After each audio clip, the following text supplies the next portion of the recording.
Здравейте! Това е първият ви видеоурок.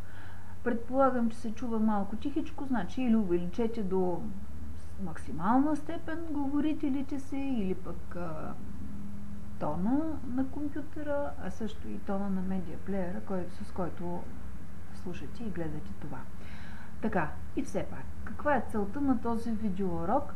Вече сте получили имейл от мен с указания какво ще се свърши, как започваме работата по албума. Първото нещо, което ще направим с SIP информационни технологии, като се създаде място, папка за SIP-а и освен това подпапка, която ще бъде конкретно пък за албума на Стара Загора.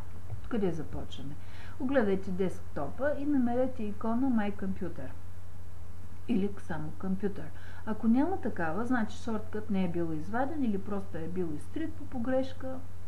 Така че другия вариант, по който може да се работи, от старт менюто, отваряш, тук вече намираш компютър и трябва да се избереш от тези три дяла, в случая са 3 при мен, при вас може да има и повече, този върху който искаш да работиш или там, където има най-малко място и където ще създадете папки за SIP-а. Така, аз обаче ще отворя от иконата, защото е по-лесно, разбира се.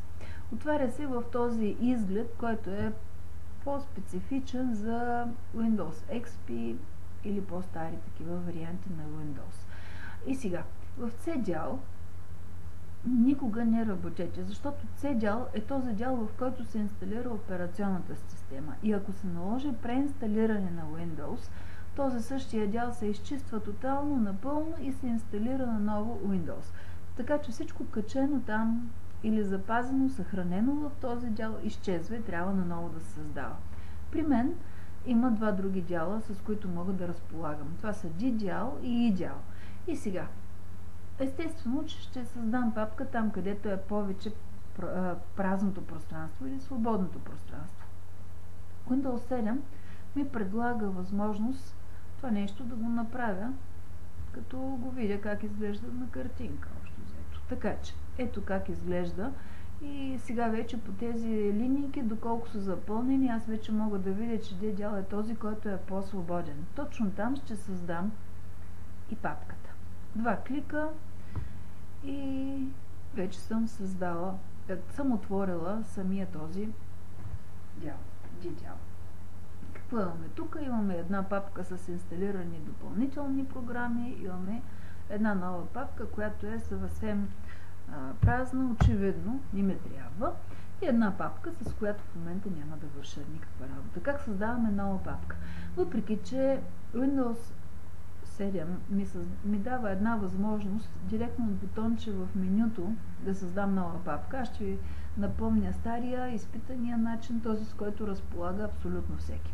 Върху мишката с кликане върху десен бутон изкарваме работното меню и там имаме New или нов и отиваме на фолдър папка. Ако е на български, следователно ще бъде нов, папка, кликаш веднъж вече с левия бутон и папката е създадена. И така, тази папка чака своето име. Аз ще я кръстя SIP информационни технологии. Опс, грешка. Сега ще се поправи тази грешка. SIP информационни технологии. Папката е готова.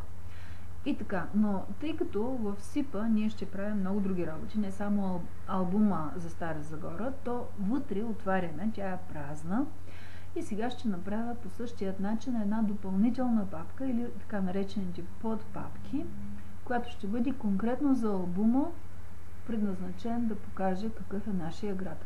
Отново, левия клавиш, т.е. десния клавиш, десния клавиш на мишката, New, Folder, и тук вече ще кръстя папката албум Стара Загора. Така, папките са създадени, имаме папка, която е предназначена за SIP и вътре в нея готова е папката с албума на Стара Загора. И тук работата е свършена. Това беше всичко за първият ни урок.